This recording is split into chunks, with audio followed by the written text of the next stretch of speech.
Halo, selamat datang kembali di Sapa Indonesia Malam. Saudara, asisten Raffi Ahmad dan ex-tim ses Prabowo jadi pembahasan di masyarakat terkait kompetensi dan dasar pertimbangan di balik keputusan strategis tersebut. Meski Kepala Bakom Muhammad Kodari merespons bahwa figur-figur non-korporasi dibutuhkan untuk menghadirkan perspektif baru. Namun benarkah perspektif baru ini cukup jadi alasan? Sorotan lainnya malam hari ini terkait dengan langkah hukum Roy Suryo dalam perkara dugaan ijazah palsu Jokowi.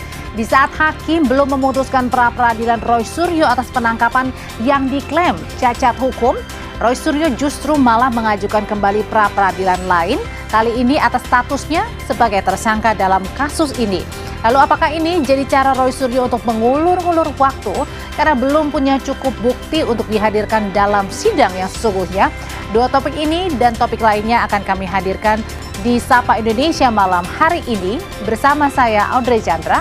Dan saya Radi Saputro, kita jelang selengkapnya Sapa Indonesia Malam hari ini.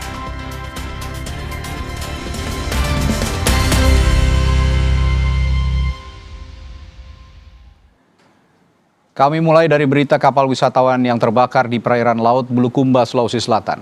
Kapal pinisi terbakar saat akan berlabuh di pesisir pantai Bonto Bahari.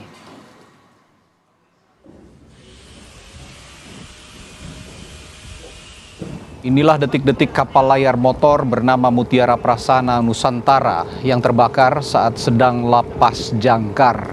Sebelumnya kapal ini berlayar dari Labuan Bajo menuju Bulukumba dengan tujuan perbaikan.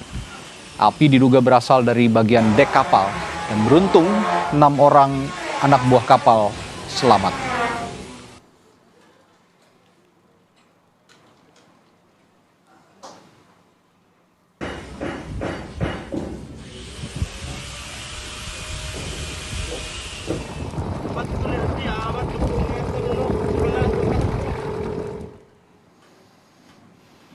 Saudara, hingga hari ke-7, petugas gabungan masih berupaya memadamkan api di TPA Jatiwaringin.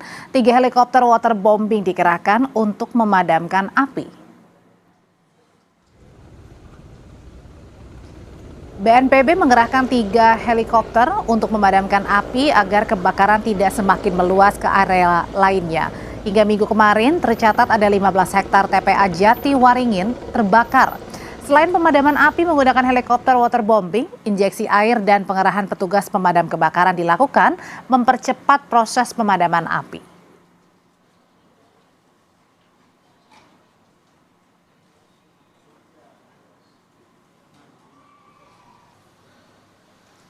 Lebih dari 160 warga mengungsi akibat terdampak asap kebakaran TPA Jatiwaringin di Tangerang, Banten. Warga mengungsi di kantor desa Tanjakan Mekar sejak Selasa lalu. Mayoritas warga mengeluh gejala gangguan pernafasan, terutama pada lanjut usia dan balita. Pemerintah Kabupaten Tangerang menyediakan layanan kesehatan gratis serta dapur umum bagi masyarakat terdampak kebakaran TPA Jatiwaringin.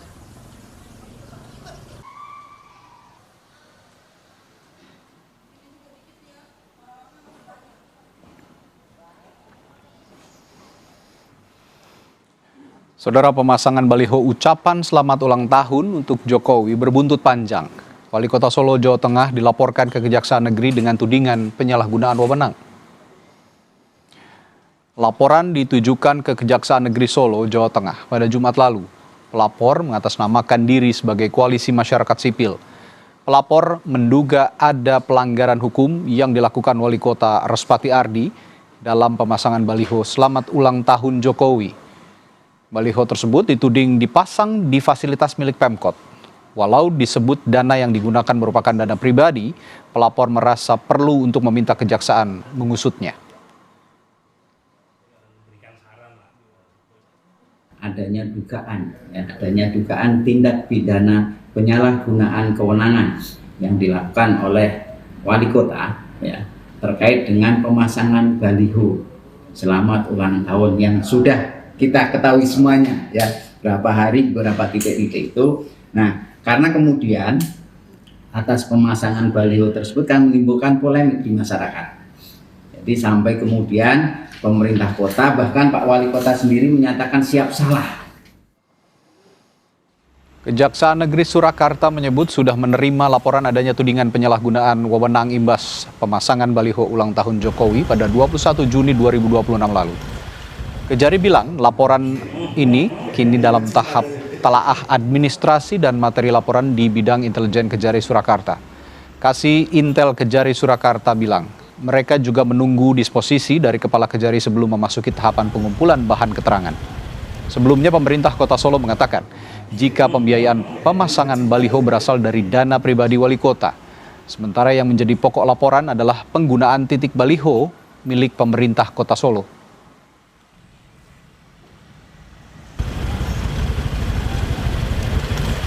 Langkah-langkah kita mungkin ya tindakan mungkin ya mencari informasi, bahan keterangan dan sebagainya.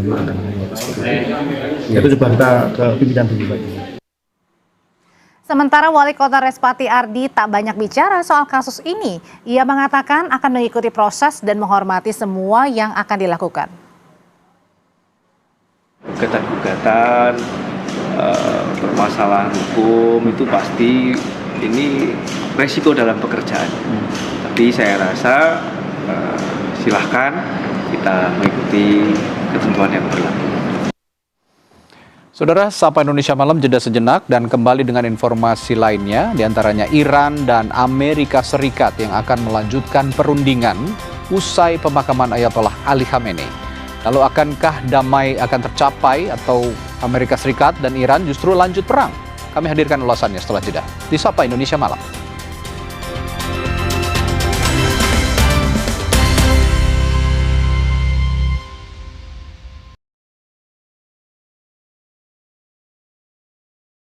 Cari yang hijau. Ini dia Indomie goreng cabai hijau. Indomie goreng cabai hijau dengan cabai hijau asli. Lebih pedas, lebih gurih, rih. Ada yang baru, porsi jumbo, bikin semua jadi heboh. Pedas gurihnya makin bernyali, bikin pengen lagi dan lagi. Indomie goreng cabai hijau, hijaunya dicari-cari, pedas gurihnya makin bernyali. Terkoreksinya harga minyak dunia. Hal itu disampaikan Purbaya. Malam tiba, saatnya melengkapi khazanah informasi Anda dengan update berita terkini sebagai referensi. Dampaknya kebakaran ini kepada warga sekitar. TPA Jatiwaringin. Ratusan pasien di Rumah Sakit Siloam, Kota Manado berhamburan keluar saat gempa dengan magnitudo 7,6. Kompas Malam, setiap hari pada jam-jam berikut. Live di Kompas TV. Tunjukkan semangatmu! Fokus utama kami adalah memberikan mereka bekal kedisiplinan, kepemimpinan. Apakah pendekatan militeristik ini pernah disuarakan oleh Bung Hatta? Tidak, bukan dengan jalan perintah dan mendesak, tetapi dengan jalan mendidik. Kementerian Koperasi kan sudah menyiapkan 3.000 pengajar. Modul-modulnya juga sudah siap. Dipo Investigasi, Senin 6 Juli, pukul 8:30 malam di Kompas TV.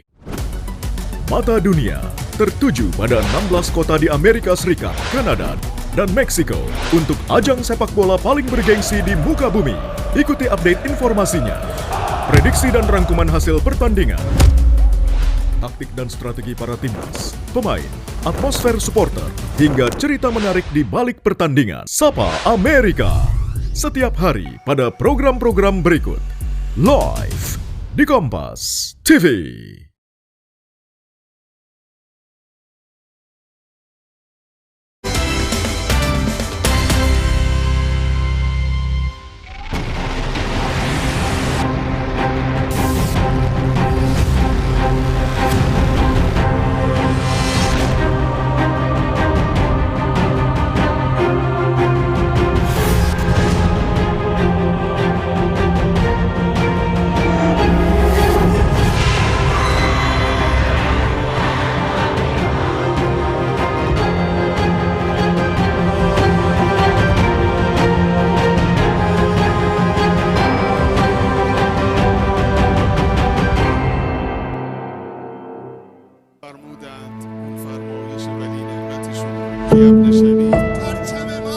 Ribuan hingga jutaan orang memadati Masjid Besar Imam Khomeini di Teheran, Iran sejak Sabtu 4 Juli. Mereka berkumpul untuk berdoa dan memberikan penghormatan terakhir kepada mendiang pemimpin Iran Ayatollah Ali Khamenei. Iran menggelar rangkaian pemakaman ini sekaligus menetapkan masa berkabung selama 6 hari berturut-turut mulai 4 hingga 9 Juli. Untuk para pelayat, otoritas Iran membuka peti mati Khamenei beserta sejumlah anggota keluarganya di dalam kotak kaca. Mereka tewas akibat serangan Amerika Serikat dan Israel pada 28 Februari lalu. Otoritas Iran menyediakan sejumlah tempat seperti masjid, stadion, taman, dan kem-kem sementara untuk menampung para pelayat. Pemerintah Iran juga menyemprotkan air ke kerumunan dan memberikan minuman dingin untuk warga yang panasan di tengah keramaian. Tak sedikit warga Iran yang menangis, mengenang mendiang mantan pemimpin mereka dan mengutuk serangan AS dan Israel terhadap Iran.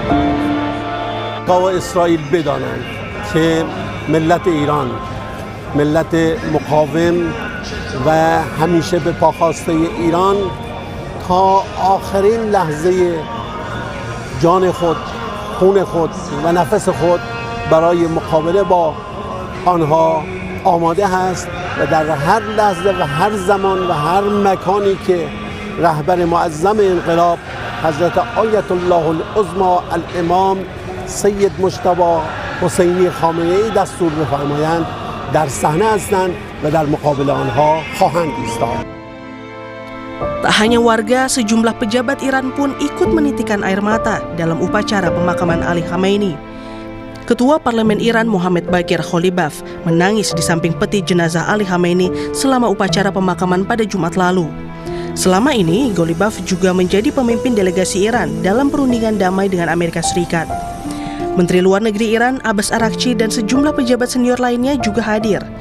Mereka mengenang Khamenei sebagai pemimpin revolusioner yang membangun kebijakan termasuk kebijakan luar negeri Iran yang berlandaskan keadilan. من مهمترین ویژگی که رهبر انقلاب داشتن و مورد اعتراف دوست و دشمنم هست اون عزت طلبی بود.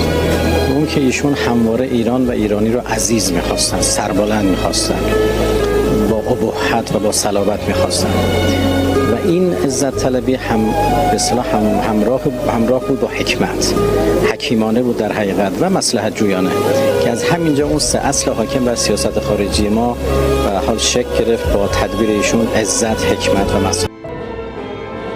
Perwakilan dari berbagai negara juga berdatangan memberikan penghormatan terakhir untuk Ali Khamenei. Salah satunya negara mediator perundingan AS dan Iran, Pakistan, yang langsung mengirimkan Perdana Menterinya Shehbaz Sharif ke Teheran. Sharif mengenang Khamenei sebagai sosok yang membawa perubahan mendalam dan fundamental selama masa yang penuh tantangan. Made profound changes. آیت الله خامنه‌ای تغییرات عمیق و بنیادی زیادی را در یک زمان چالشی ایجاد کرد. ما به اینجا آمده ایم تا در این شرایط سخت به برادران و خواهران ایرانیمان تسلیت بگوییم و تاکید کنیم برادری ایران و پاکستان به قوت خود باقی است. Perwakilan Arab Saudi, Qatar, Turki juga hadir bersama perwakilan negara lainnya seperti Irak, India, Tunisia, Namibia hingga Kongo. Pejabat Malaysia pun datang diwakilkan oleh Menteri Pertanian Muhammad Sabu.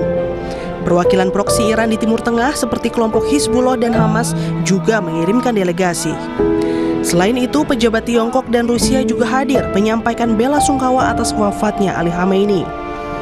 Скорбим вместе с народом Ирана в связи с трагической, мученической гибелью верховного руководителя и великого аятоллы Саида Али Khamenei и разделяем вашу скорбь. Но эта скорбь сплотила народ Ирана, который не поддался тому давлению, которое было организовано Соединенными Штатами Америки и другими присоединившимися странами, выстоял в этой борьбе, и я уверен, в конечном счете победит. Kementerian Luar Negeri menyatakan pemerintah Indonesia telah mengirimkan Duta Besar RI untuk menghadiri pemakaman Ayatollah Ali Khamenei pada 4 Juli. Pemerintah Indonesia menyampaikan penghargaan besar atas undangan pemerintah Iran untuk hadir dalam rangkaian penghormatan Ayatollah Khamenei tersebut. Hingga Sabtu malam, warga Iran terus memadati Masjid Besar Imam Khomeini. Di tengah masa berkabung ini, warga Iran memastikan negaranya tak serta-merta hancur meski mendiang pemimpin dan para pejabat telah wafat. Warga Iran menyatakan siap menggantikan prajurit yang telah gugur akibat serangan AS dan Israel. ضعیفن. فکر کردن بالادستی که فرمانده کل قوا رهبران میشه رو به شهادت میرسونن مملکت ویرون میشه. نه، اشتباه میکنن. کلی سرباز تربیت کردن. منم یک سرباز هستم. هممون سرباز هستیم و ما سربازهای این کشور میمونیم و خواهیم ماند، حتی اگر مگر اینکه همه 86 میلیون نفر رو بکشن که این دیگه یک جنایت بزرگ است. فکر کردم میتونن بالادستی بکشن، نظام پاشیده میشه. نظام تازه تثبیت شده. Minggu waktu setempat, para pejabat senior Iran dan 3 putra Ayatollah Khamenei hadir pada hari kedua upacara pemakaman Ali Khamenei.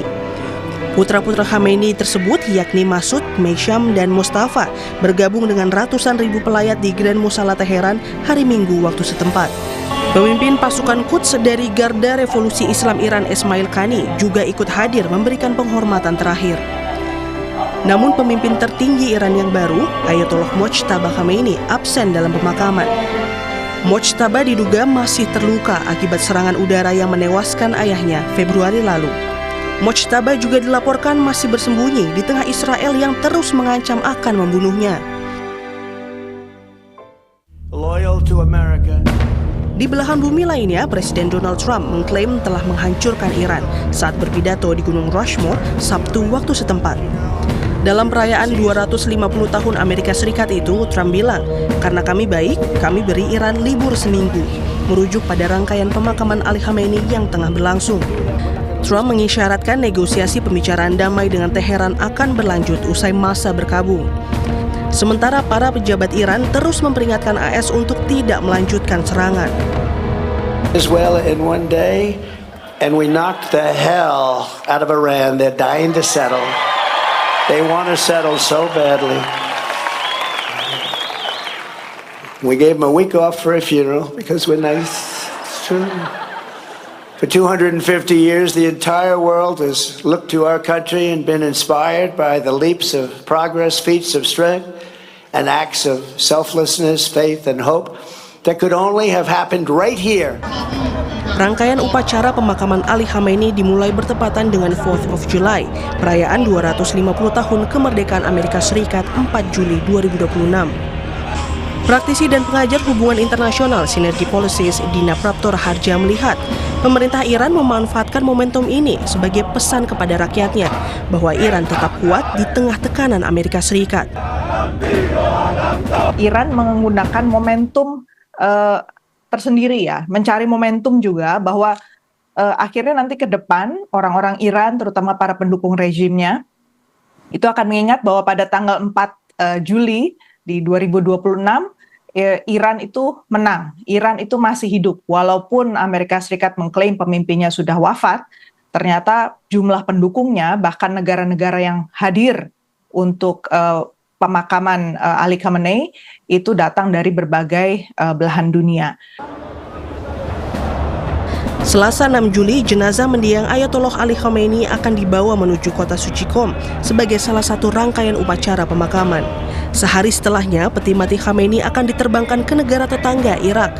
Seluruh rangkaian prosesi panjang ini akan selesai Kamis 9 Juli 2026 dengan upacara pemakaman akhir secara resmi di dalam kompleks makam Imam Reza yang berada di kota kelahiran Ali Khamenei.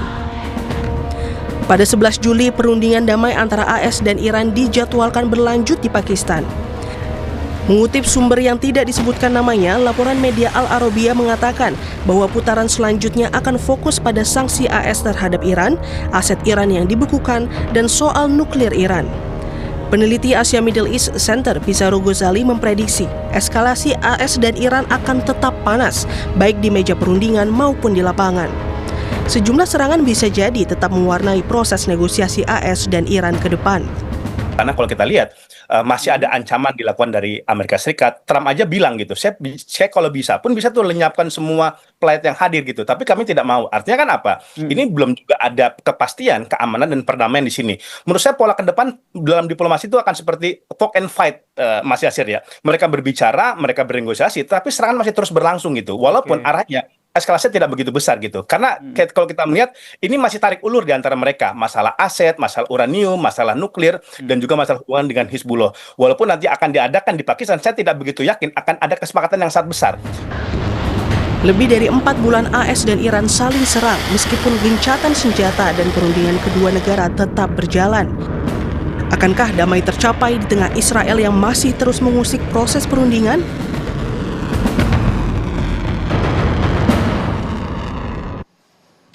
Saudara, Iran mulai memindahkan peti mendiang pemimpin tertingginya, Ayatollah Ali Khamenei, dari Teheran. Jenazah Khamenei akan dibawa ke Qom dan ke negara tetangganya Irak.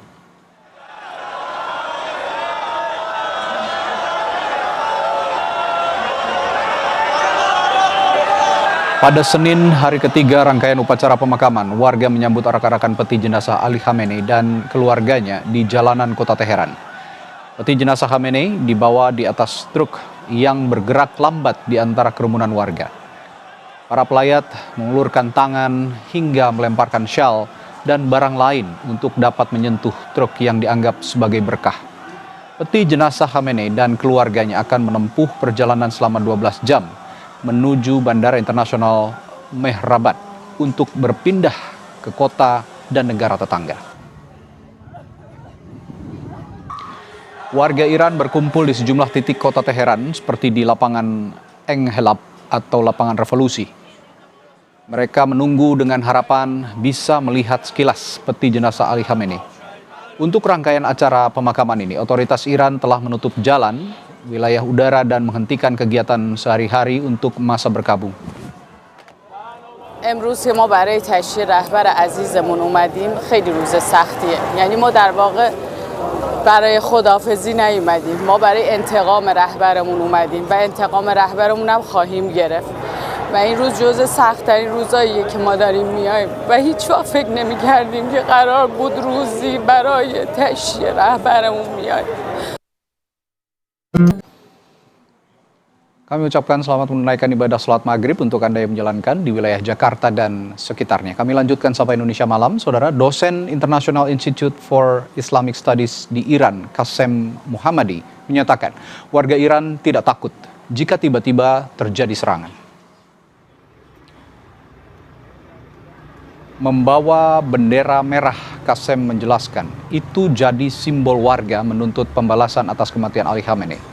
Qasem mengungkap dua lembaga pemerintah Iran pun telah merespons suara rakyat Iran itu.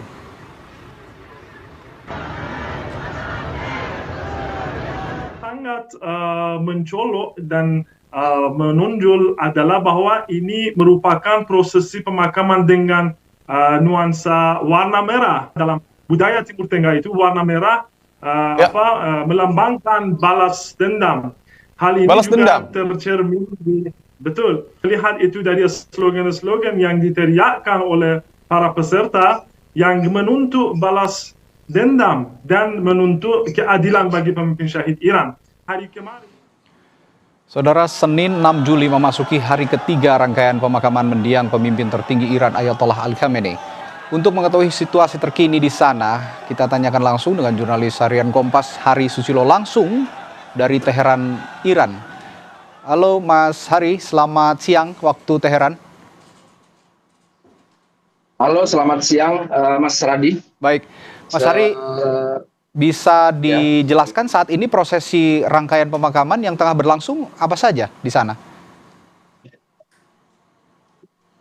Ya, prosesi pemakaman Ayatollah Ali Khamenei ini berlangsung sejak 4 Juli lalu ya di Teheran. Dari hari pertama waktu 4 Juli itu upacara awal di Grand Mosala Teheran atau Masjid Imam Khomeini. Kemudian hari Minggu dilanjutkan dengan sholat jenazah sama di Grand Mosala Teheran juga.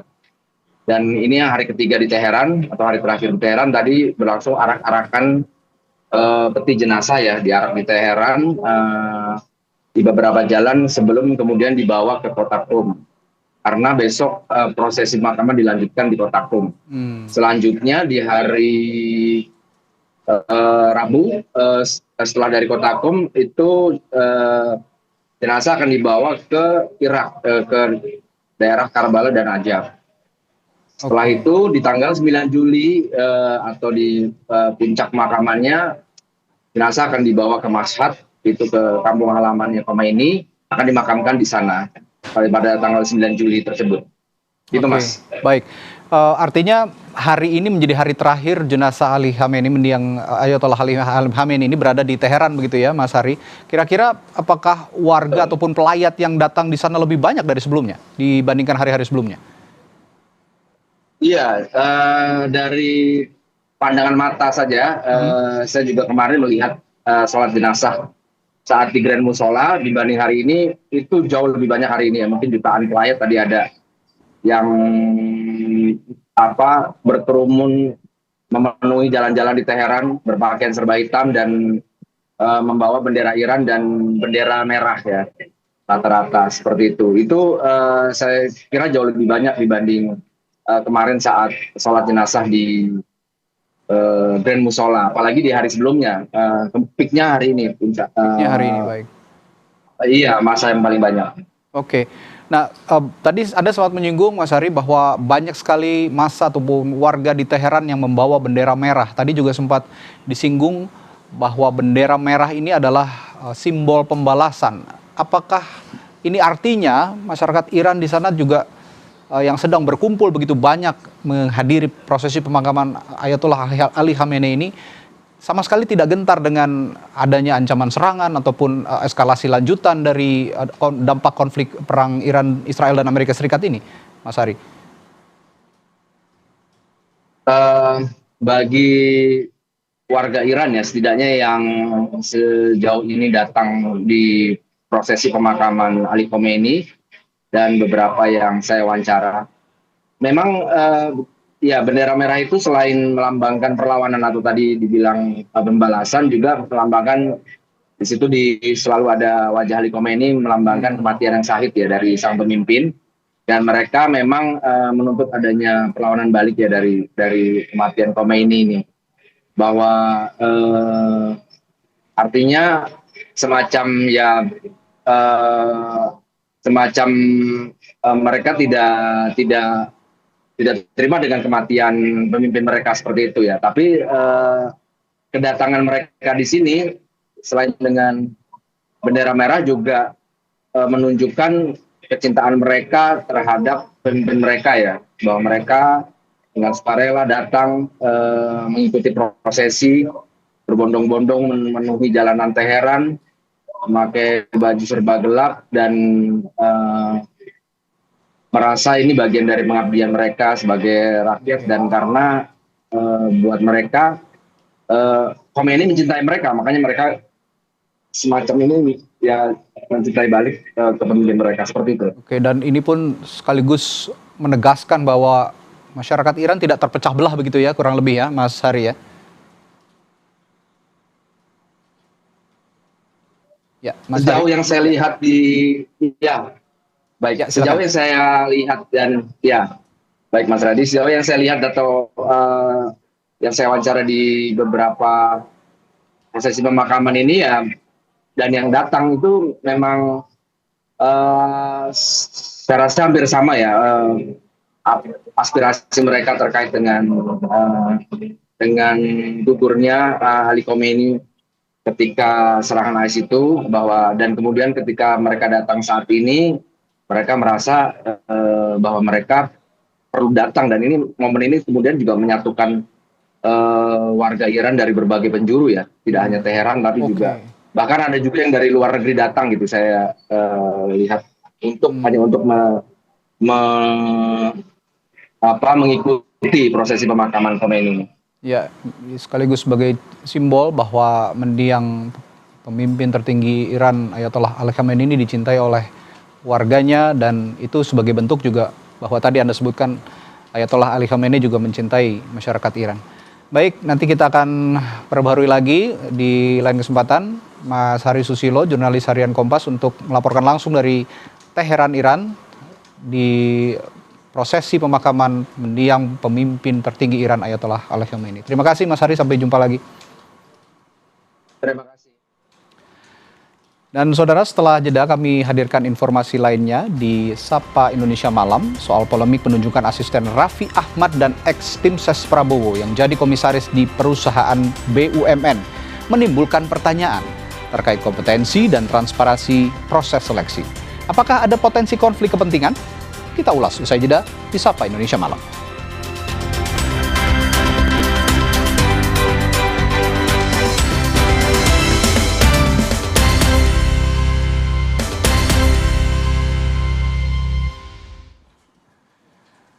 Saudara, pada akhir Juni lalu, Presiden Prabowo Subianto sempat menyampaikan akan menata Badan Usaha Milik Negara atau BUMN dengan memangkas lebih dari 750 BUMN hingga akhir 2025. Penertiban dilakukan untuk menghemat anggaran negara. Prabowo bilang, pemerintah sudah menutup lebih dari 200 BUMN. Sebagai upaya efisiensi kerja dan anggaran, pemerintah nantinya akan menyisakan 250 badan usaha plat merah. Menurutnya selama ini banyak BUMN yang boncos karena harus membayar banyaknya direksi dan komisaris dengan laba minim.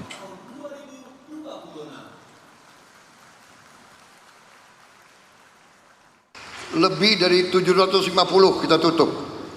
750 dirut. 750 direksi. Kali 4 atau kali 5. 750 komisaris kali 10. Overheadnya kayak apa, gajinya kayak apa. Saudara-saudara, ini uang rakyat semua. Dalam 2 tahun kita akan bikin BUMN lebih efisien, lebih transparan, lebih bekerja untuk rakyat. Sementara itu, Ketua DPR RI Puan Maharani mengingatkan agar sosok yang ditempatkan sebagai komisaris harus profesional dan kompeten di bidangnya. Sebelumnya, ramai sorotan publik terhadap penetapan sejumlah komisaris di BUMN, diantaranya asisten Raffi Ahmad, Mufli Budi Ananda, dan ex-tim kampanye Prabowo Gibran, Ginka Febrianti. Penetapan komisaris, tentu saja kami DPR mendorong untuk bisa nantinya ditetapkan orang-orang yang profesional dan kompeten ke depannya. Saudara, asisten Raffi Ahmad dan ex-tim ses Prabowo yang diangkat sebagai komisaris di BUMN menimbulkan polemik dan pertanyaan di masyarakat tentang keadilan, kelayakan, dan motif dibalik keputusan strategis tersebut. Lalu apakah benar didasarkan pada kompetensi teknis dan pengalaman profesional ataukah terdapat pertimbangan lain?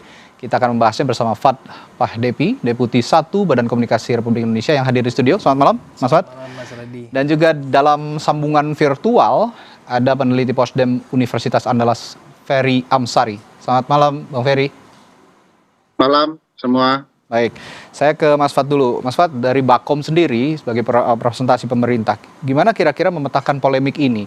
Dan apa sebenarnya pertimbangan pemerintah mengangkat Mufli Budi Ananda sebagai komisaris PT Krakatau Posko? Apa pesan yang ingin disampaikan pemerintah sebenarnya dalam penunjukan Mufli dalam kebijakan strategis ini?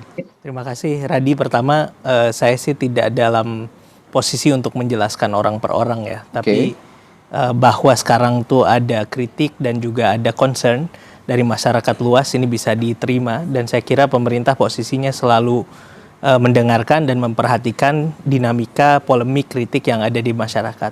Tapi yang perlu dicatat di sini adalah memang BUMN ini memiliki karakter sendiri ya, berbeda dengan perusahaan pada umumnya.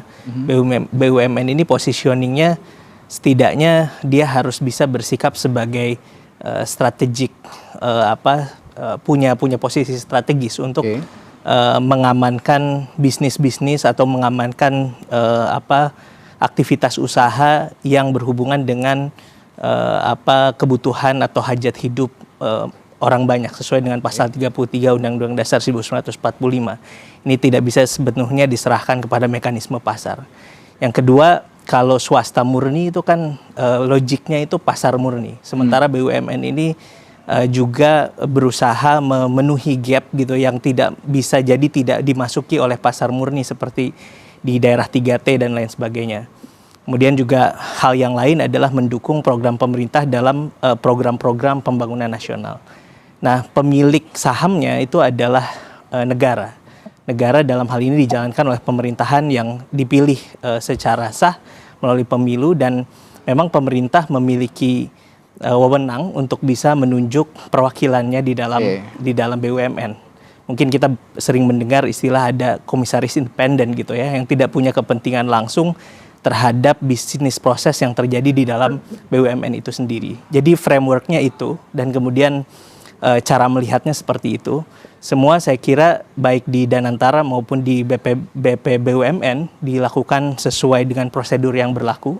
Tidak boleh ada yang melanggar peraturan, melanggar hukum, dan kalaupun misalnya ada pihak-pihak atau nama-nama yang dianggap kurang kompeten, saya kira prosesnya sudah dilakukan sedemikian rupa dan kita berikan waktu mereka untuk melakukan tugas commissioningnya itu, yaitu melakukan pengawasan atau oversight dan juga melakukan pengarahan gitu ya. Dalam hal ini posisi mereka itu bertugas untuk menjadi wakil dari pemilik atau dari pemegang saham untuk memberikan arah yang sesuai dengan apa yang diharapkan oleh pemerintah. Jadi memang tidak berkaitan langsung dengan kompetisi teknis gitu ya, atau dengan kemampuan teknis yang yang ada di dalam bisnis proses BUMN itu. Artinya kalau bicara kompetensi, pemerintah menganggap nama-nama tadi itu sudah kompeten untuk mengisi posisi itu begitu ya, dan sudah melalui uji kelayakan lah begitu kan? Ya dalam hal ini proses yang dilakukan gitu ya, baik di BUMN gitu ya, atau misalnya proses yang dilakukan di Danantara itu sudah melalui serangkaian prosedur yang berlaku sesuai dengan peraturan yang ada gitu. Nah, bagaimana, dan persoalannya sekarang kan yang dipersoalkan adalah latar belakang. Ya. Di sini kami hanya ingin mengatakan bahwa latar belakang setiap orang bisa berbeda-beda dan kita mungkin tidak bisa hanya dari satu dimensi menilai orang dari latar belakangnya saja, karena mungkin punya kapasitas yang tertentu gitu ya. Jadi apakah kinerjanya seperti apa ya kita tunggu. Yang jelas proses pengangkatan dan pemilihannya sudah sesuai dengan peraturan dan prosedur yang berlaku. Sudah sesuai dengan prosedur dan pengangkatan dan aturan yang ada, dan diminta untuk bersabar dulu, melihat dulu kinerja mereka yang setelah diangkat nih. Tapi saya ke Bang Ferry kalau begitu. Ini banyak sekali masyarakat atau publik yang menganggap bahwa pengangkatan Mufli dan juga Ginka ini sebagai orang dekat, dalam tanda kutip ya, orang dekat pejabat negara yang saat ini sudah ada di pemerintahan. Kira-kira Anda menilainya dengan penilaian serupa ataukah ada perspektif lain, dan apakah kalau memang betul ini orang dekat, ada aturan yang dilanggar secara hukum tata negara? Ya, perspektif saya tentu saja Mas Radi adalah perspektif konstitusi dan undang-undang saja. Dan tentu tugas Mas Fad ya sebagai wakil pemerintah tidak bisa dalam konteks ini menghindar dari menjelaskan person to person ya.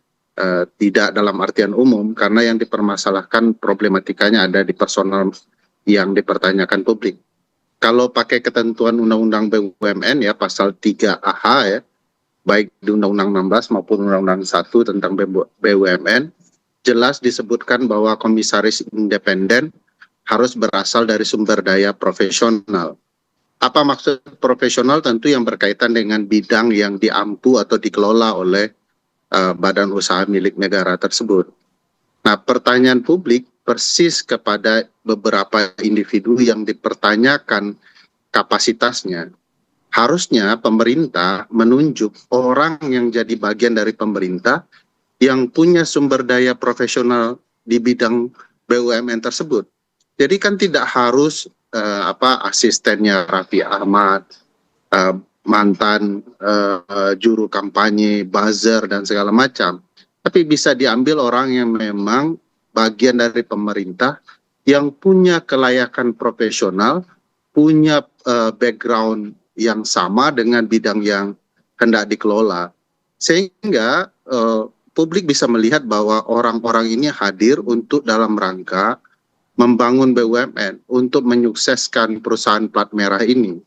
Tidak sekedar menempatkan orang-orang tertentu karena jasa kampanye misalnya, jasa kepentingan masa lalu misalnya.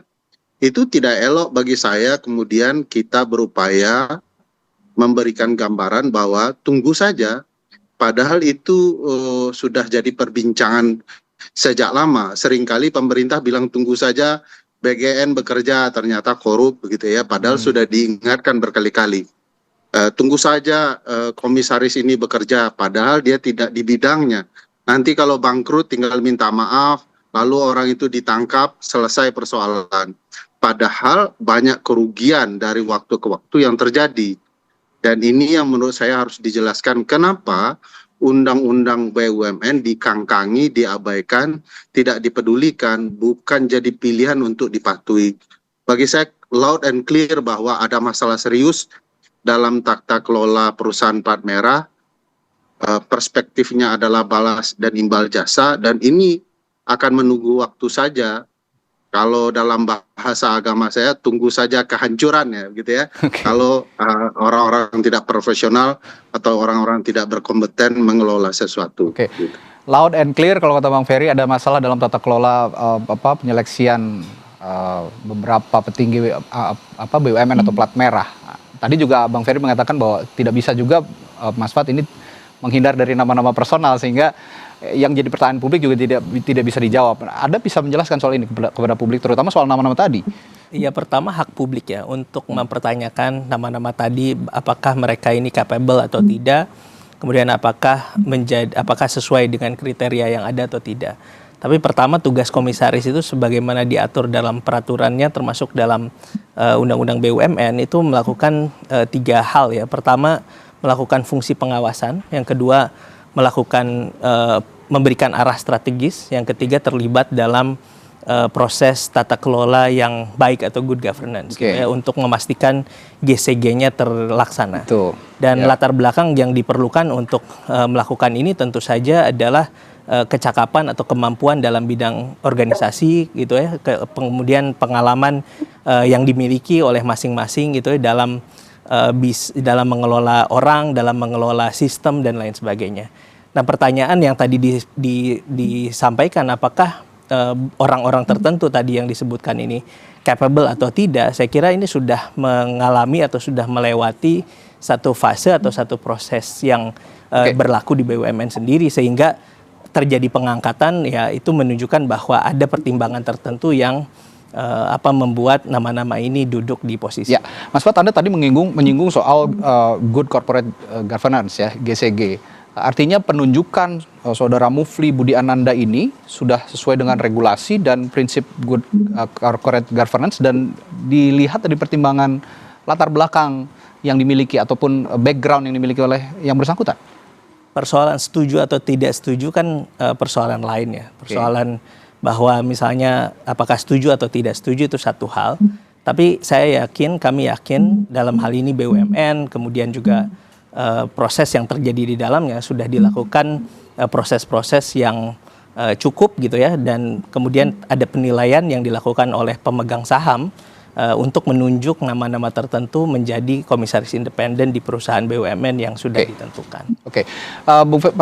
Bang Ferry, sebenarnya publik sendiri sekarang sudah cermat begitu ya, sudah cerdas untuk membedakan bagaimana pengangkatan yang sah secara hukum dengan praktik balas jasa politik seperti yang Anda singgung tadi. Tapi Anda bisa menjelaskan nggak di luar konteks pengangkatan yang sekarang, secara umum sebenarnya membedakan pengangkatan yang sah secara hukum dan praktik balas jasa politik itu seperti apa menurut tata negara?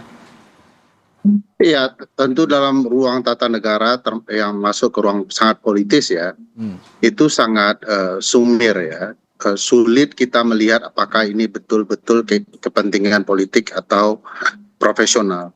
Tetapi begini, catatan sederhananya adalah setiap kekuasaan yang memenangkan pertarungan pemilu pasti punya imbal jasa yang harus dibalas.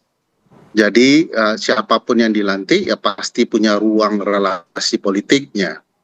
Tetapi ruang relasi politik itu hendak diprofesionalkan agar penyimpangannya tidak terlalu jauh. Yaitu dengan memastikan walaupun ini imbal jasa politik, tetapi orang yang dipilih untuk mengelola negara adalah orang profesional. Persis penjelasan seperti Mas Pak Levi sampaikan tadi, bahwa ada tugas pengawasan yang kemudian harus dijalankan demi tata kelola perusahaan yang baik atau GCG itu. Nah, bagi saya sederhana, bagaimana mungkin orang yang tidak punya pengalaman pada bidang bisnis perusahaan tertentu dilantik untuk mengawasi, ikut serta memberikan saran kebijakan dan lain-lain. Apa jadinya perusahaan itu? Jadi bagi saya, jangan tugas-tugas kera itu dikerjakan oleh IT. Nggak nyambung itu. Oleh karena itu harus ada profesionalitas, itu ketegasan di Undang-Undang BUMN.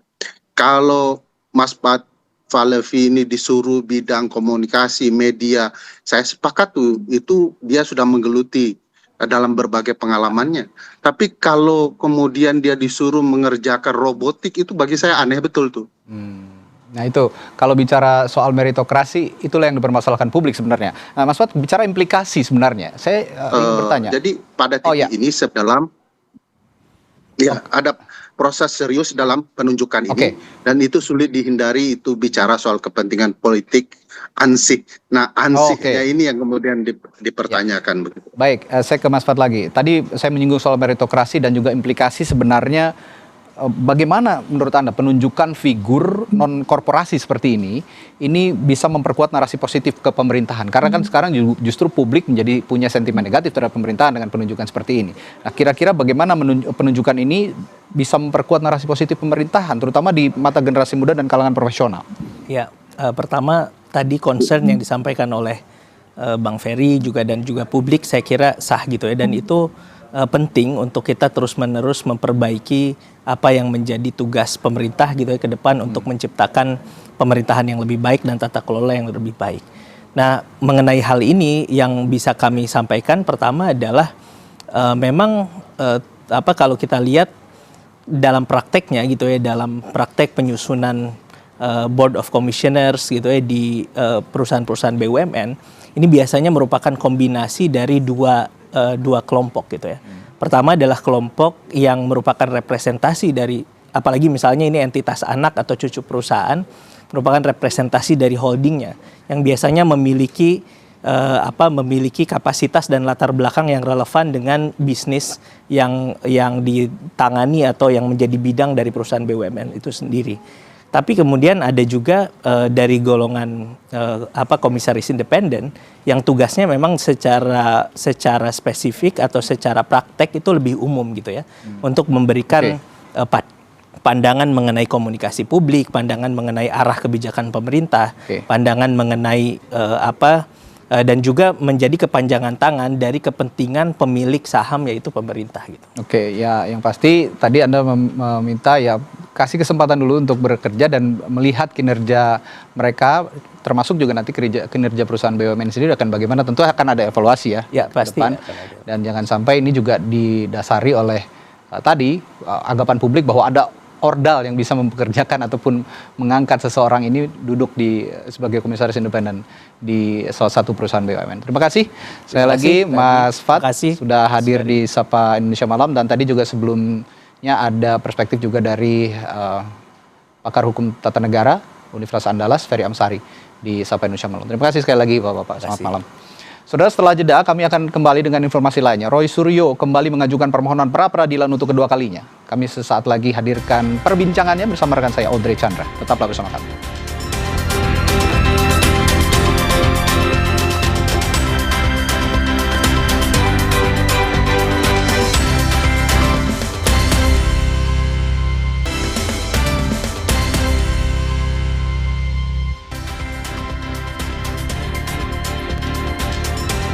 Roy Suryo kembali mengajukan permohonan pra-peradilan untuk kedua kalinya. Kali ini pra-peradilan diajukan untuk mempertanyakan penetapan dirinya sebagai tersangka dalam kasus dugaan fitnah ijazah Jokowi. Langkah ini saudara diambil pihak Roy Suryo untuk membidik keabsahan status tersangka yang ditetapkan pada 7 November lalu. Pihak Roy juga menilai penerapan pasal 32 dan 35 Undang-Undang ITE oleh penyidik cacat substansi. Dakwaan dianggap sama sekali tidak berhubungan dengan tindakan yang dituduhkan. Pihak Roy juga menolak jika langkah hukum pra-peradilan diambil adalah hanya untuk mengulur waktu dalam proses hukum di pengadilan.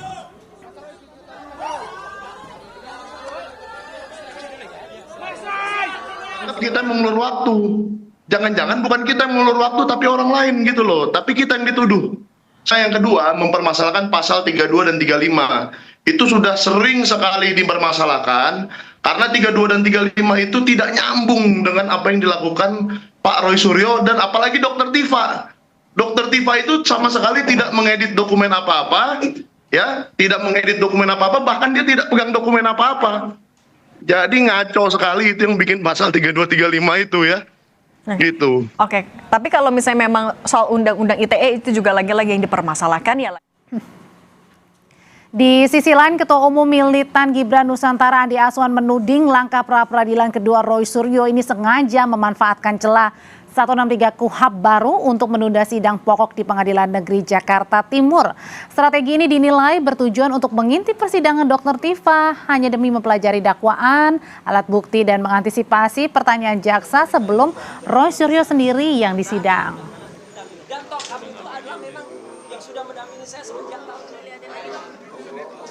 Itu diajukan yang namanya pra-peradilan, kemudian ditolak, jalan tol langsung masuk di pokok perkara. Berarti maksudnya takut? Ya takut lah, pertama saya katakan itu adalah takut ya, karena mereka mencari celah dengan KUHP baru. Strateginya begini ya, ketika Tifa tidak mengajukan yang namanya RJ, itu kan langsung ke pokok perkara. Sedangkan Roy Suryo mengajukan itu, karena dia ingin mengintip apa sih yang akan dipertanyakan oleh JPU kepada terdakwa. Kemungkinan kalau itu tidak bisa dijawab oleh terdakwa ataupun dari penasihat hukum, ini akan dia tambal sulam. Sebelumnya, Roy Suryo kembali mendaftarkan gugatan pra-peradilan kedua di Pengadilan Negeri Jakarta Selatan soal penetapannya sebagai tersangka kasus fitnah ijazah Jokowi pada 7 November 2025. Roy Suryo mempertanyakan alasan pemakaian Undang-Undang Informasi dan Transaksi Elektronik atau Undang-Undang ITE oleh penyidik dan jaksa dalam perkara tersebut. Ibu bawa presiden tidak?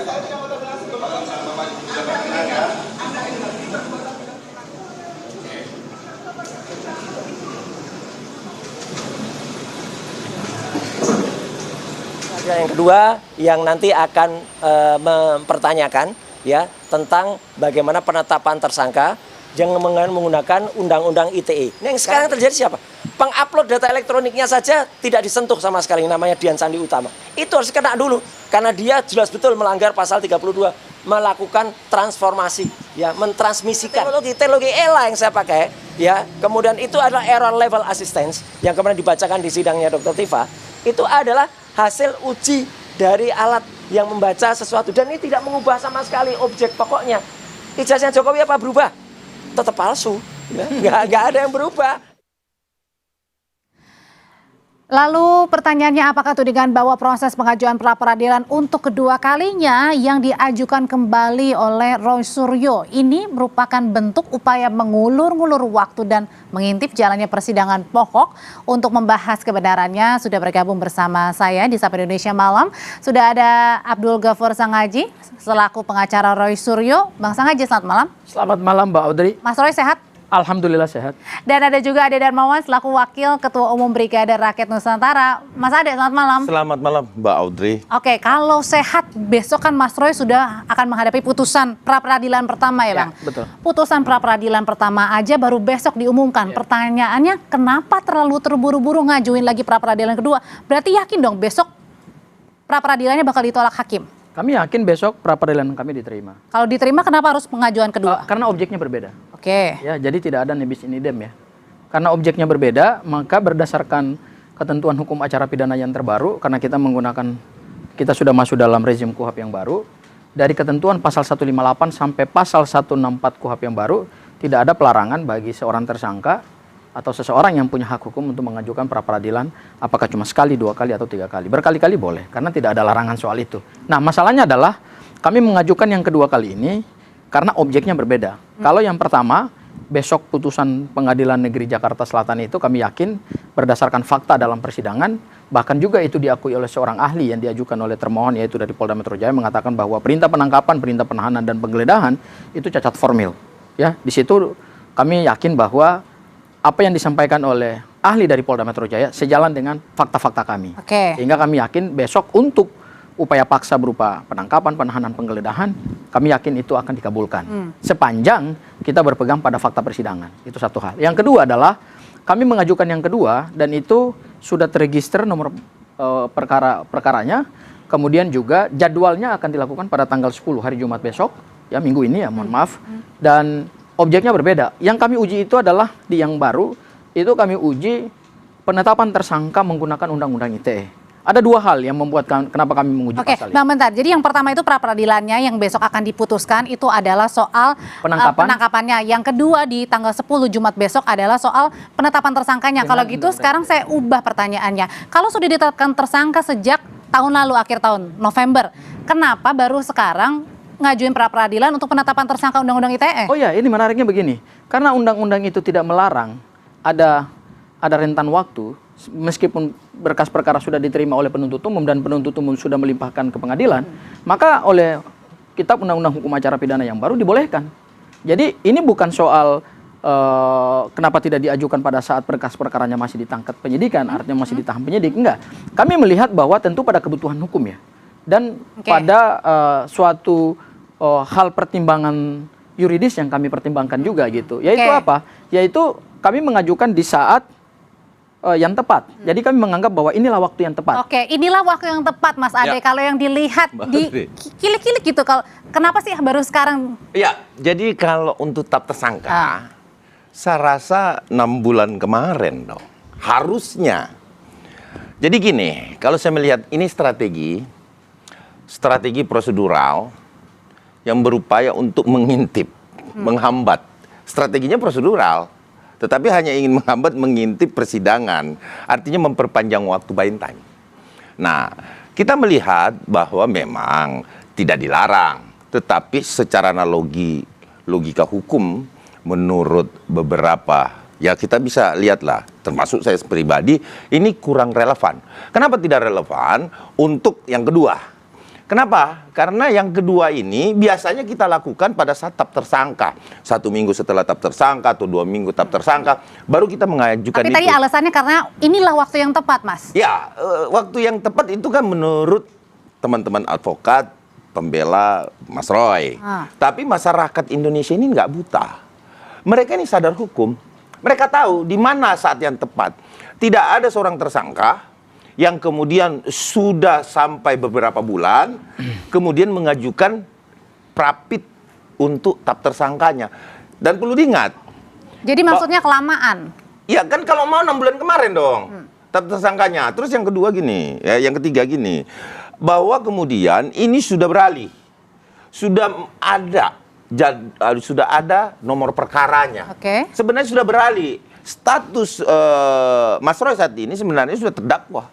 Kenapa saya bilang begitu? Karena ini sudah bernomor. Jadi sudah terlambat katanya Bang Sangaji kalau penetapan tersangka. Nggak relevan. Iya, justru saya lihat ini argumentum a contrario. Justru dari awal mereka ini kan sering menantang kami. Ya, apa langkah hukum yang dilakukan oleh kuasa hukum? Dan itu disampaikan oleh Ketua Pradi Bersatu, Bang Boykanu gitu ya. Apa sih langkah yang bisa dilakukan oleh para kuasa hukum dalam membela kepentingan hukum klien?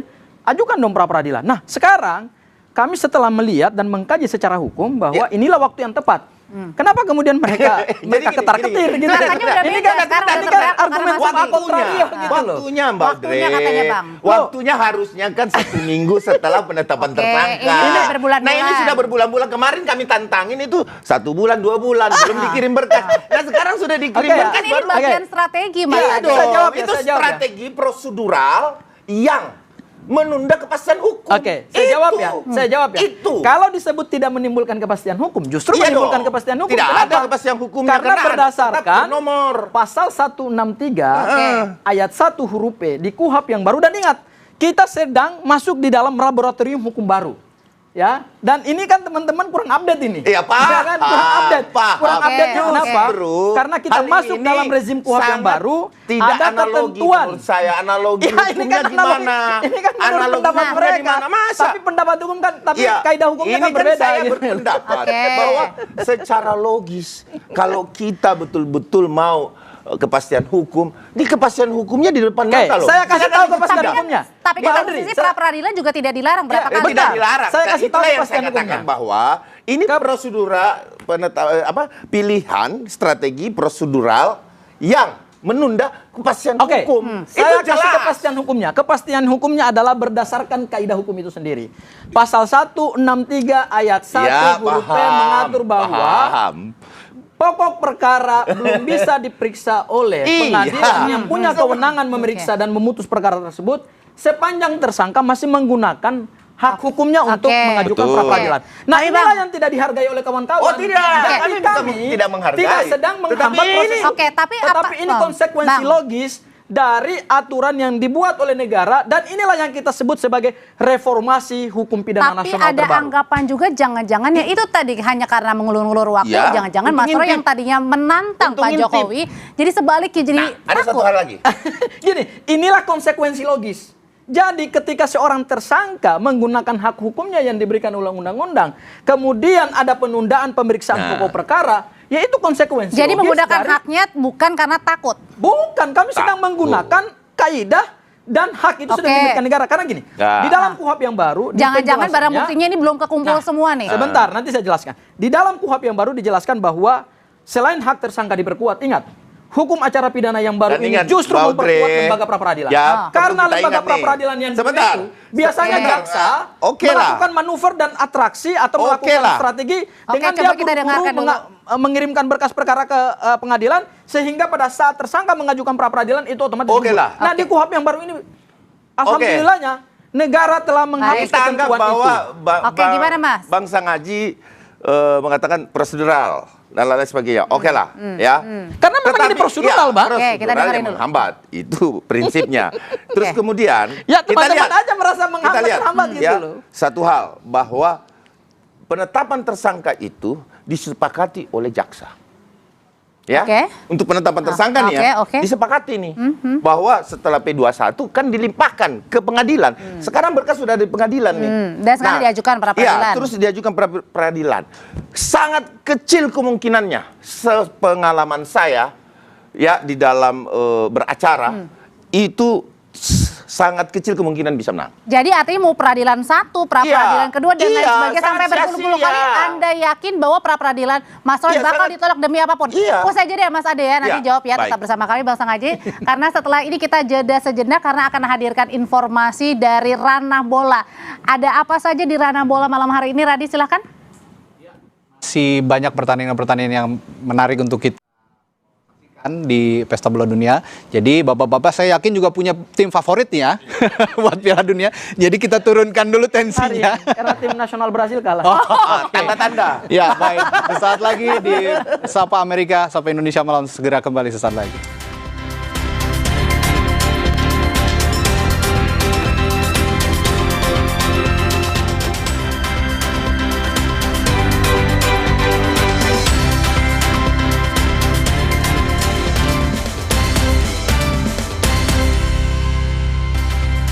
Balik lagi nih ke kasus pra-peradilan kedua yang nanti akan diajukan oleh Mas Roy. Mas Ade, jadi kenapa Anda berkeyakinan mau peradilan 1, 2, 3 sampai berpuluh-puluh berjilid-jilid itu nggak akan diterima, ditolak? Ya, karena pada dasarnya Prapit itu biasanya yang kita lakukan ya, tidak ada belum pernah terjadi di dunia hukum mana sih 6 bulan setelah penetapan tersangka lebih dulu kemudian kapnya. Kan harusnya urutannya gini, tersangka, kemudian penangkapan, kemudian penggeledahan, kemudian tahap 2 kan? Mungkin jangan-jangan ada bukti baru. Nah ini yang lucunya sebentar. Ini yang lucunya di tahap tersangkanya dipersoalkan di belakang. Kan nggak masuk logika nih. Masyarakat Indonesia ini kita perlu memberikan pendidikan hukum. Terlepas prosedural yang menghambat kepastian hukum. Ini sudah pasti seperti itu. Tidak bisa lagi kita tolerir itu. Pemikiran-pemikiran kita kan harusnya dia matching dengan apa kenyataan yang ada. Dan ingat, harusnya Roy Suryo ya itu bergulat di eksepsi yang akan terjadi nanti. Sama saja kok. Prapit ataupun eksepsi nanti sama kok pembelaannya. Mau keberatan juga di eksepsinya bisa. Tapi sebenarnya di pra-peradilan kedua meskipun berbeda objek, ada sesuatu yang baru nggak yang dibawa? Yang pertama objektum litisnya beda. Yang kedua, tahapan yang tadi disampaikan oleh rekan saya Bang Darmawan itu adalah KUHP lama. Bukan. Mereka tidak menggunakan KUHP baru. Gini, Bang. Jadi di dalam KUHP baru, tahapannya udah beda. Di KUHP yang baru itu, langsung penangkapan meskipun perkara sudah di P21 kan, dan jangankan di P21 kan, dikirim berkas perkaranya ke pengadilan negeri dan sudah keluar registrasi perkara pidananya, tidak ditutup pintu untuk melakukan pra peradilan. Beda dengan KUHP yang lama. Tapi kenapa tadi ditanyain? Kalau KUHP yang lama, maka pra peradilan tidak bisa lagi diajukan karena perkara sudah diregistrasi. demokrasi. Kita bicara tahapan mulai dari penyidikan, kemudian penetapan tersangka, kemudian penahanan, kemudian penggeledahan dan lain-lain seterusnya. Kita menegakkan hukum lucunya, pidana itu berdasarkan KUHP. Bukan berdasarkan opini kita, bukan apalagi opini. kemauan. Ini tahapan di KUHP juga ada. Lo tahapan lidik, sidik, tahapan di dalam KUHP baru itu tersangka. sudah clear, sudah jelas. Nah, yang lucu, gini, bentar. Kalau langkah hukum kami ini atau strategi langkah hukum kami ini aneh. Tidak sesuai dengan KUHP. Aneh. Tidak mungkin Pengadilan Negeri Jakarta Timur mau menunda pemeriksaan pokok perkara. Itu karena ini sudah KUHP baru, maka kemudian pokok perkara ditangguhkan sampai kemudian semua rangkaian proses atau strategi kami untuk menghadapi proses pra-peradilan ini selesai. Oke, tapi kenapa perlu capek-capek ikutin pra-peradilan? Kenapa nggak langsung aja masuk di sidang? Ya, menarik. Pemahamannya dangkal. Sebentar, Anda dangkal. Kenapa saya bilang? Masa ada orang ditersangkakan dulu, kemudian ditangkap? Kan nggak begitu. Ini Bang Ade, kenapa Anda penggeledahan? Kenapa penggeledahan lebih dulu Anda persoalkan dan penangkapan? Padahal sebelum itu harusnya ada tetap tersangka. Tidak itu dulu dong. Kan begitu. Update KUHP yang baru. Loh, ya kan? KUHP yang baru itu coba dibaca dari ketentuan pasal 158 sampai pasal 164. Oke. Ya, jadi lembaga pra-peradilan itu dalam KUHP yang baru sudah diperkuat. Beda dengan KUHP yang lama. Kalau KUHP yang lama tahapannya bisa seperti ini. Begitu perkara dinyatakan P21 dan diregistrasi ke pengadilan negeri, maka pintu untuk permohonan pra-peradilan tertutup. Di KUHP yang baru tidak. Di KUHP yang baru proses itu dibuka. Saya jelasin lebih detail. Karena ada penguatan hak-hak tersangka. Kalau gitu Mas Ade, kalau gitu Anda melihat jangan-jangan Mas Roy sebenarnya di luar dugaan lah ketika ada terjadi penangkapan. Oke, penetapan tersangka tapi kemudian di luar dugaan ada terjadi penahanan dan lain sebagainya sehingga akhirnya membuat sesuatu yang buru-buru dan akhirnya mengajukan pra-peradilan. Anda melihat? Saya rasa ini adalah upaya, sekali lagi, upaya hanya ingin mengintip persoalan yang ada di Mbak Tifa. Karena sidangnya sudah berjalan. Dia cuma mau ngintip nih. Kemudian strategi-strategi. Tapi kan udah yakin punya bukti, ngeluarin buku. Inilah yang saya bilang, prosedur yang menghambat kepastian hukum. Terus yang pertama gini, kalau beliau berbicara KUHP yang baru, kita tidak bantah bahwa kemudian memang secara prosedural dia bisa melakukan prapit lebih dari satu kali karena tidak diatur. Tetapi yang kita mau sampaikan adalah sebelum penggeledahan dan penangkapan itu status tersangka dulu. Dijadikan tersangka dulu Roy dan Tifa. Kenapa sekarang? Ya, biar tahapannya biar beliau tidak membantah saya lagi nih. Ya kan, bahwa ini tidak prosedural. Nanti bisa saya bantah lagi. Kenapa saya bilang begitu? Karena tahapnya ditersangkakan dulu, kemudian setelah tersangka kan ada penangkapan. Kemudian ada penangkapan, ada penggeledahan. Tahapannya kan begitu di penyidikan. Itu KUHP. Saya jawab ya. Itu udah ya. Gimana, Bang? Hukum acara pidana tidak mengatur. Hukum acara. Coba baca ketentuan pasal 158 KUHP yang baru. Penetapan tersangka jelas. Bahwa kewenangan lembaga pra-peradilan itu menguji tidaknya upaya paksa, penangkapan, penahanan, penggeledahan, nyambung dulu kita dong. Nyambung mana dulu, Bang. Mana aja yang mau diajukan terserah. Itu hak dulu, bebas. Bung, kita nyambung dulu. Itu hak bebas. Iya, kita nyambung dulu. Kenapa nggak dari awal? 6 bulan yang lalu saya tantangin loh. Kalau gitu pertanyaan Bang Sanghaji sampai kapan mau pra-peradilan? Saya jawab mereka ya. Mereka ternyata tidak menyangka bahwa kami akan melakukan strategi melakukan pra-peradilan. Justru dari pihak sebelah yang tidak siap karena akan mengajukan pra-peradilan. Mereka tidak siap. Upaya yang saya strategi kami ini adalah inilah upaya menghambat proses hukum, kepastian hukum itu. Proses hukum sudah jelas. Tetapi hukum memberikan kami ruang itu. Jadi itu adalah hak bagi seorang tersangka ya? Itu hak mutlak. Sebentar. Yang dilindungi oleh undang-undang dan Pengadilan Negeri Jakarta Timur sampai hari ini masih menunggu. Justru saya lihat teman-teman Pradi Bersatu bahkan tim hukum Pak Jokowi pun sebenarnya mungkin tidak pernah menyangka bahwa kami akan melakukan pra-peradilan justru di tahap terakhir. Ketika perkara harus naik ke pengadilan. Itu langkah hukum kami. Itu strategi, Bang. Ya, jangan-jangan ini adalah strategi juga untuk ninggalin Ibu Tifa. Kenapa saya bilang masih solid katanya kok? Ya, belum tentu. Perkara misalkan dan perkara Ibu Tifa nanti itu udah bisa saja. Dakwaannya berbeda, dakwaannya memang bisa dibuktikan Ibu Tifa. Hakimnya berbeda. Dia bisa saja jaksa penuntut umumnya juga bisa berbeda. Nah, Ibu Tifa Oke, masuk. kalau gitu pertanyaan berikutnya, kalau tadi dibilang Mas Roy jangan-jangan minta maaf karena kan dari tersangka Titi Fauzia terdakwa sendiri menyatakan akan tetap lanjut, ya, menolak tiba-tiba restoratif. misalkan saya minta kepastian sama dia. Ada nggak kemungkinan ya Roy Suryo nanti ketika melihat dakwaan itu bisa dibuktikan 100% saya jawab terbuka kepada publik. Ya. 100% Mas Roy tidak ini di depan akan melakukan masyarakat restoratif Indonesia, justice di dan depan meminta rakyat maaf. Indonesia. Tidak juga akan plea Hati-hati bergeni juga Ibu atau Tifa nih, mengakui jangan sampai ditinggal pengakuannya, sendiri. Justru saya lihat kami dengan mengajukan strategi pra-peradilan Ibu Tifa jangan ya, sampai ditinggal sendiri. Tim hukumnya Pradi Bersatu, tim hukumnya Pak Jokowi, bahkan Pak Jokowi sendiri mungkin ketar-ketir. Karena apa? Oh enggak dong. Karena dengan strategi kami ini, begini saya jelaskan. Justru akan semakin menarik pertandingan ini gitu loh. Sebentar, saya jelaskan. Sidangnya pun tetap jalan, tetapi kami juga punya strategi lain. Dan itu sah secara hukum. Dan itu dibolehkan secara hukum. Dan itu harusnya dihormati oleh semua. Harusnya dihormati, Mas Ade. Jangan disangka. Menghormati itu. Harusnya teman-teman Pradi Bersatu sebagai organisasi advokat juga menghormati langkah-langkah hukum yang kami sebagai advokat melakukan itu gitu loh. Ya, kita menghormati. Cuman ada satu. Kita menghormati hal-hal kalau menghormati konsisten dan gitu itu loh. Perlu kita sebentar, saya pengen menjelaskan satu hal bahwa dakwaan itu tidak bisa keluar daripada konteks pembuktian. Nah, ketika dakwaan ini bisa dibuktikan secara eksplisit nanti di pengadilan, ya inilah yang membuat Roy Suryo ketakutan. Kenapa? Karena dakwaan ini akan terbukti dengan sendirinya. Tugas jaksa penuntut umum membuktikan dakwaannya. Nah, semua ini firm. Meskipun sebenarnya Mas Roy menggunakan haknya sebagai ya, walaupun menggunakan hak, tapi ini sebenarnya yang ketar-ketir sebelah. Kenapa? Tidak bisa dibantah itu. Karena bisa dibuktikan dakwaan itu oleh jaksa penuntut umum. Hati-hati di sini. Jadi sidang ini masih 8 tahun loh. Jadi sidang ini masih panjang ya, ada pra-peradilan, ada sidang berikutnya. Mbak Audrey gini. Singkat aja Mas.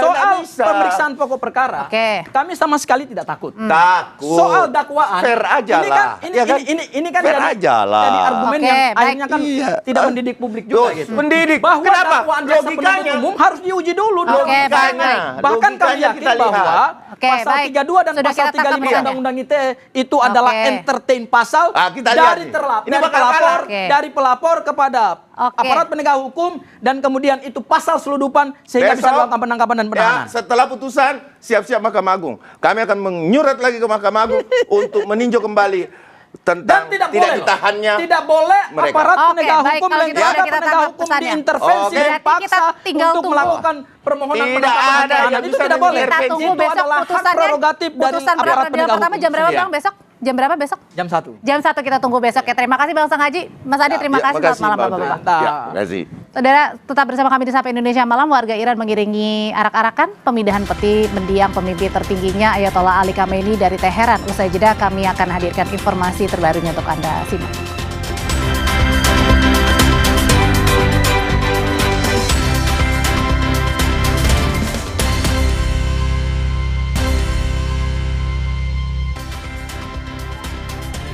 Saudara, Iran mulai memindahkan peti mendiang pemimpin tertingginya Ayatollah Ali Khamenei dari Teheran. Jenazah Khamenei akan dibawa ke Qom dan ke negara tetangganya, Irak.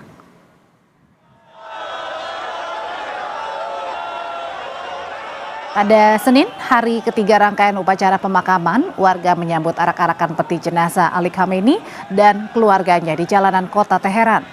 Peti jenazah Khamenei dibawa di atas truk yang bergerak lambat di antara kerumunan warga. Para pelayat mengulurkan tangan hingga melemparkan syal dan barang lainnya untuk dapat menyentuh truk yang dianggap sebagai berkah. Peti jenazah Khamenei dan keluarga akan menempuh perjalanan selama 12 jam menuju Bandara Internasional Mehrabad untuk berpindah ke kota dan negara tetangga.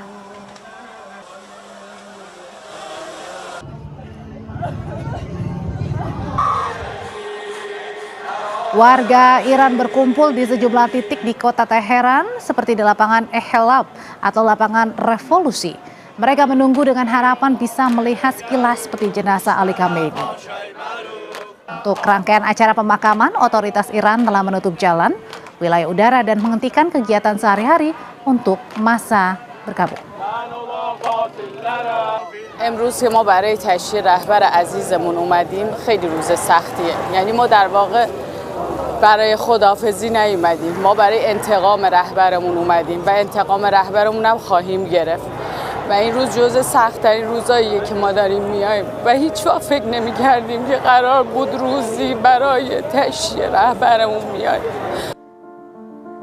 Duta Besar Republik Indonesia di Teheran, Roliansyah Sumirat atau Roy Sumirat hadir dalam upacara penghormatan dalam pemakaman Ali Khamenei pada Sabtu lalu. Momentum ini dibagikan melalui akun Instagram resmi KBRI Teheran @Indonesia_in_Teheran. Dalam unggahan, Dubes Roy Sumirat hadir di Grand Musalla di tengah warga Iran. Sebelumnya, Kementerian Luar Negeri menyampaikan penghargaan besar atas undangan pemerintah Iran untuk dapat hadir dalam rangkaian penghormatan Ayatollah Khamenei. Lalu bagaimana dengan dinamika perundingan selanjutnya dan kemungkinan eskalasi di Timur Tengah panas lagi? Kita bahas malam hari ini bersama peneliti Asia Middle East Center Pizarro Ghazali. Mas Pizarro, selamat malam. Selamat malam, Audrey. Apa sih Mas simbol yang ingin coba dibawa oleh Iran, Mas, ketika jenazah pemimpin tertingginya Ali Khamenei ini dibawa ke sejumlah kota dan masyarakat begitu banyak berkerumun untuk melihat, memberikan penghormatan terakhir kepada pemimpin tertingginya? Apa yang ingin coba dibagikan di sini? Ya, ini pesan yang sangat jelas dari Iran kepada Amerika Serikat. Walaupun pemimpin utama kami tewas, walaupun pemimpin kami gugur, tetapi semangat perlawanan dari masyarakat kami dan Iran itu sendiri itu tidak punah.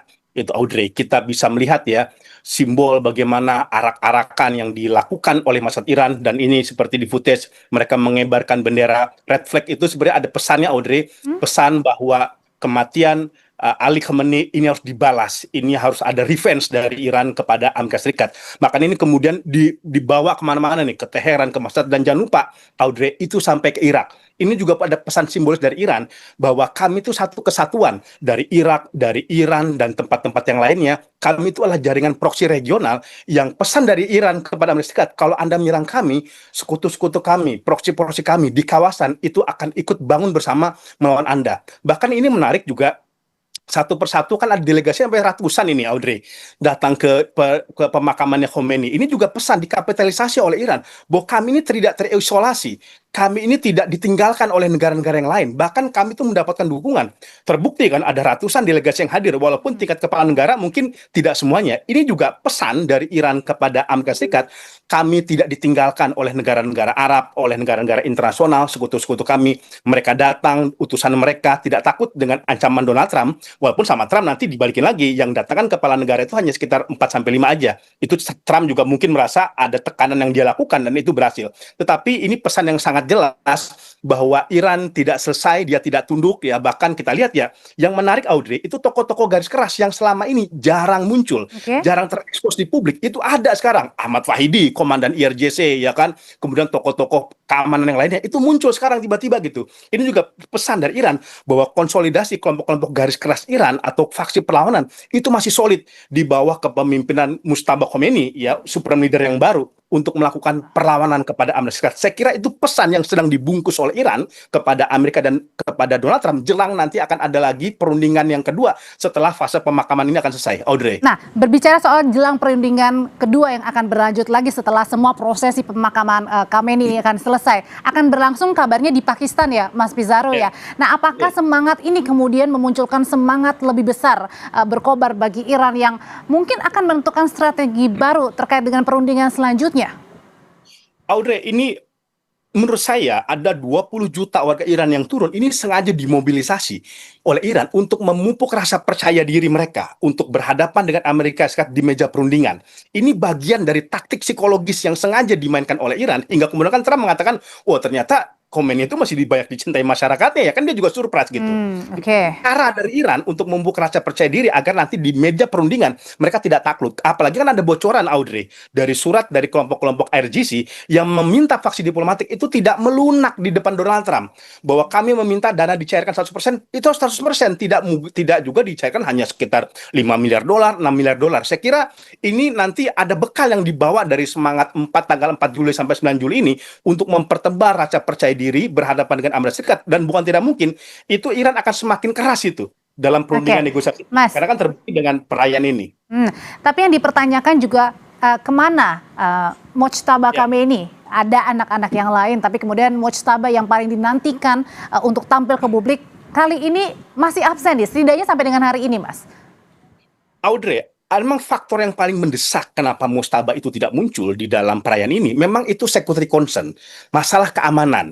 Karena kita mengetahui Mojtaba ini sudah ditarget oleh Israel dan Amerika untuk kemudian dieksekusi. Itu menurut saya menjadi faktor yang pertama, kenapa Mojtaba tidak muncul di perayaan ini. Sebenarnya Mojtaba udah meminta Audrey kepada IRGC untuk setidaknya itu memimpin doa lah kepada mendiang ayahnya ketika akan dimakamkan. Tetapi IRGC meminta agar Mojtaba tidak muncul terlebih dahulu, karena ini faktor keamanan, faktor sangat riskan karena delegasi-delegasi negara asing kan sangat banyak kader Audrey di situ.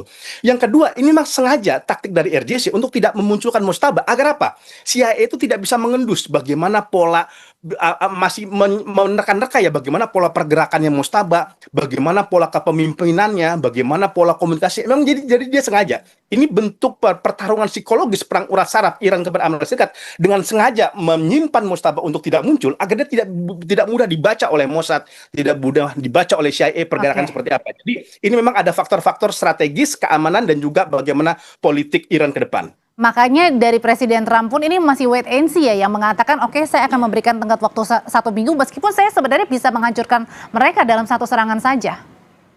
Betul gitu. Sebenarnya itu yang juga kemarin kita khawatirkan ya. Ini kalau kemudian serangan dilakukan oleh Donald Trump, ini bisa mengubah papan catur diplomasi. Bukan tidak mungkin eskalasi akan menjadi perang akan meningkat. Dan Israel itu kan sudah merancang sebenarnya serangan itu Audrey kepada delegasi ini, kepada tokoh-tokoh garis keras Iran yang sedang muncul. Tapi tampaknya ada komunikasi dari Amerika untuk menahan Israel untuk tidak melakukan tindakan-tindakan seperti itu karena akan mempersulit bagaimana negosiasi ke depan. Dan itu juga memang kenapa akhirnya Mojtaba ini tidak muncul, agar Trump itu juga tidak bisa membaca pola diplomasi, pola negosiasi, pola komunikasi di internal Iran yang itu nanti akan menjadi bekal Iran ketika berhadapan dengan Amerika Serikat. Kan kita mengetahui ya kejadian sebelumnya kan mata-mata Mossad CIA itu kan banyak Audrey di Iran itu ya. Makanya kemudian ini menjadi pelajaran bagi Iran untuk tidak sengaja memunculkan Mojtaba atau bahkan menyembunyikannya sampai sekarang tidak muncul di publik. Ini juga untuk membuat misteri dari Iran agar tidak mudah dibaca pola strategi pergerakan mereka dan perlawanan mereka ke depan. Oke, Mas Bizarro, waktu itu kan Trump pernah mengatakan bahwa Iran ini sudah terbelah ya. Ada fraksi yang pro dan juga kontra atau alias mendukung Amerika dan juga Israel begitu. Nah, pertanyaannya adalah apakah dengan menyatunya warga yang berkerumun melihat memberikan penghormatan terakhir terhadap pemimpin tertingginya Khamenei ini merupakan tindakan baru atau semangat baru, langkah-langkah balasan yang sudah disiapkan sebenarnya, langkah baru? Iya, ini menurut saya bagian dari strategi yang sengaja dimainkan oleh Iran ya. Bahkan bukan tidak mungkin di dalam negosiasi diplomasi sekarang, ini faksi-faksi garis kerasnya Iran seperti RGC ini akan lebih banyak mendominasi arah negosiasi ke depan, Audrey. Karena kemarin kan memang ada semacam sedikit friksi ya di internal Iran, di mana faksi garis keras menilai ini diplomatik kita terlalu lunak ini kepada Amerika Serikat. Sekarang aja misalkan Amerika Serikat tidak benar-benar mencairkan seluruh asetnya, tapi kita udah buka Selat Hormuz seperti itu.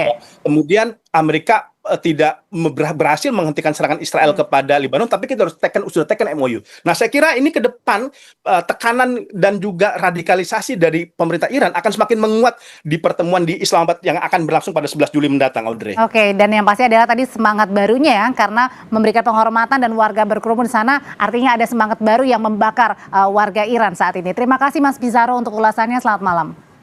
Selamat malam, Audrey, terima kasih. Tetap bersama kami di Sapa Indonesia Malam, kami akan hadirkan informasi lainnya untuk Anda simak.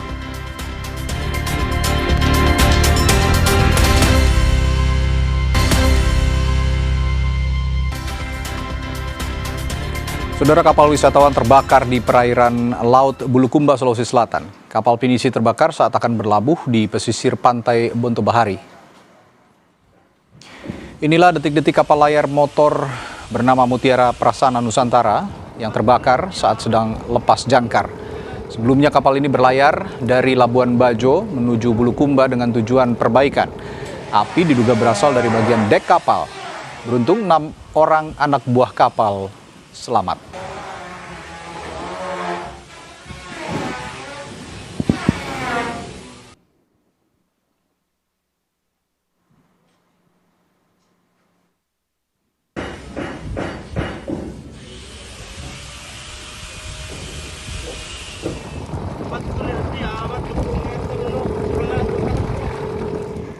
Terima kasih Anda sudah menyaksikan program Sapa Indonesia malam hari ini. Perbarui terus informasi Anda hanya di Kompas TV dan siapkan air mineral dengan kemurnian optimal yang murni pasti sejuknya. Saya Audrey Chandra. Dan saya Radi Saputro berterima kasih. Selamat malam. Sampai jumpa.